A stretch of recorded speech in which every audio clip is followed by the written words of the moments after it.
Hello दोस्तों, आज के वीडियो में हम लोग शुक्रजनन या स्पर्मेटोजेनेसिस के बारे में पढ़ेंगे। शुक्रजनन की क्रिया वृषण यानी अकर इन टेस्टिस में चलती है। जो टेस्टिस या वृषण होता है वह एक नरजन्नांग है। ये प्रारंभ कब होगी तो यौनावस्था आने पर नर में प्रारंभ होती है। शुक्रजनन की क्रिया आद्य जनन कोशिका यानी प्रीमोर्डियल जर्म सेल से होती है। इसको शॉर्ट फॉर्म में पीजीसी बोलते हैं। सर्वप्रथम आद्य जनन कोशिका समसूत्री विभाजन यानी माइटोसिस द्वारा शुक्रजनक कोशिका या शुक्राणु मात्र कोशिका स्पर्मेटोगोनिया का निर्माण करती है। सीधे सीधे आप जान लीजिए कि जो पीजीसी सेल है उसमें समसूत्री विभाजन हुआ और शुक्राणु मात्र कोशिका यानी स्पर्मेटोगोनिया का निर्माण हुआ।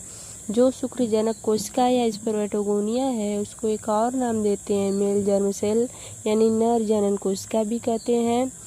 अब जो शुक्रजनक कोशिका है वो शुक्र नलिका की भीतरी परत से संलग्न रहती है यानी उससे लगी रहती है एवं इनसे ही आगे चल करके शुक्राणु बनता है। देखिए, ये शुक्रजनक नलिका का अनुप्रस्थ काट है और इसकी ये भीतरी परत है। अब उसकी भीतरी परत से शुक्रजनक कोशिका यानी स्पर्मेटोगोनिया लगी है। अब स्पर्मेटोगोनिया जो है वो आगे चल करके शुक्राणु बनाती है। यहाँ पे कुछ सेल दिखाई दे रही है जिसको सर्टोली सेल बोलते हैं, जो पोषण देने का काम करती है।